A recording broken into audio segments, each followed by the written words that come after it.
1969. Great Smoky Mountains, Tennessee. It was June 14, 1969, Father's Day weekend, when the Martin family arrived at the edge of the sprawling Great Smoky Mountains National Park. The air was crisp, and the dense forest shimmered under the warm sunlight. William and Clyde Martin, brothers, had brought their sons for a weekend of hiking and camping near Spence Field, a grassy meadow over 4,000 feet above sea level. The Martins had hiked this route before. They knew the woods, trusted them. 6-year-old Dennis Martin, a shy but playful boy, wore a bright red t-shirt and was excited to play a prank with his older brother and cousins.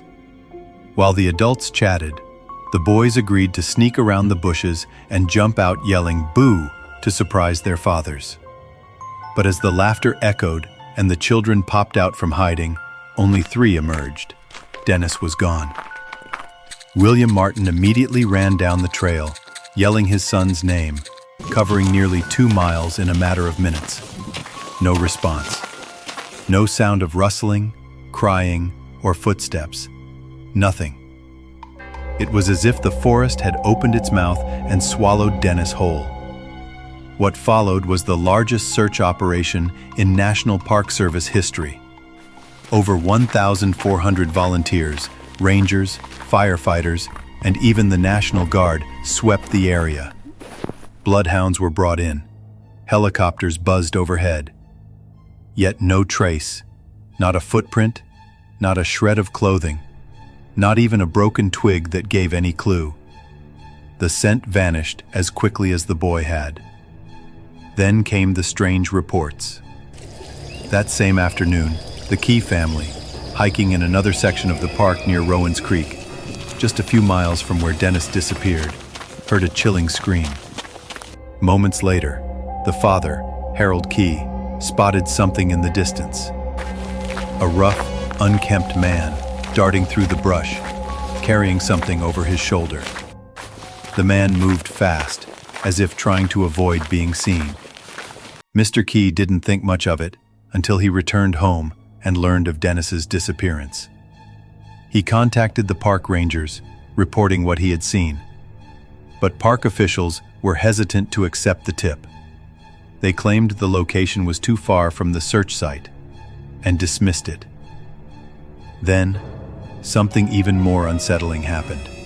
The FBI quietly got involved and then abruptly pulled out, offering no public explanation.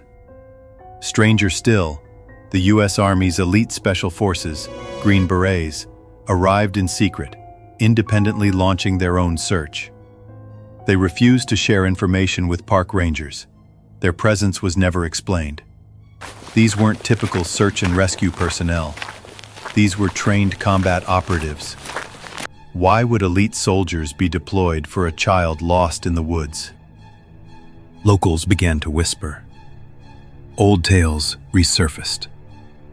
The Cherokee, the original inhabitants of the Smokies, had long warned of the region's cursed places. Some mountains were said to be sacred, others forbidden.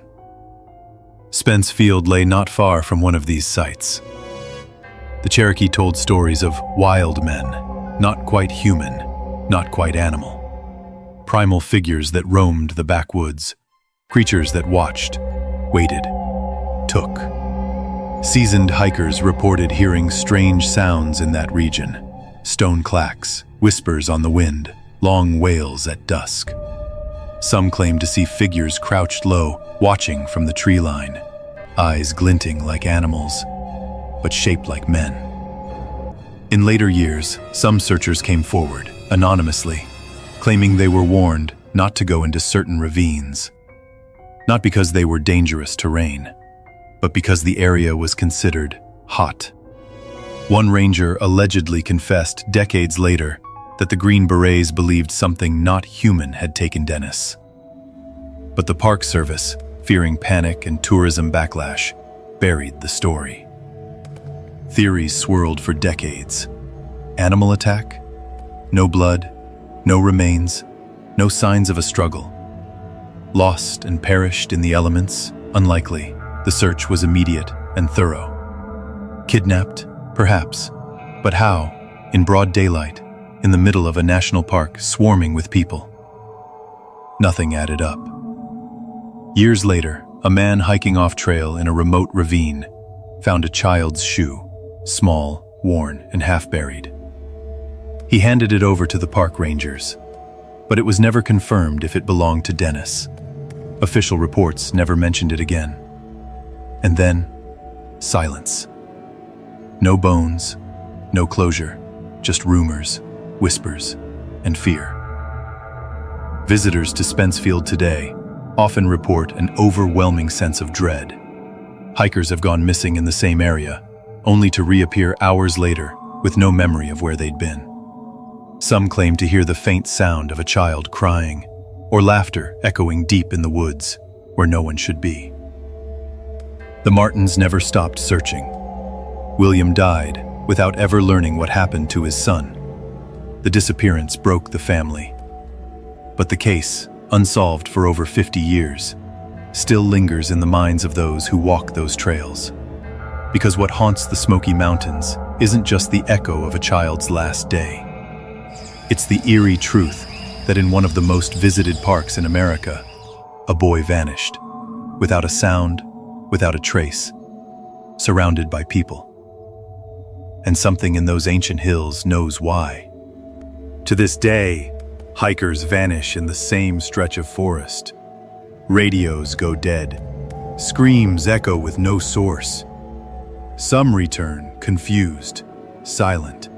Others never do. Locals still leave red shirts near the trail, tiny offerings, hoping, perhaps, to calm whatever watches from the trees. Because Dennis Martin didn't just disappear. He was taken, and the Smoky Mountains are still waiting.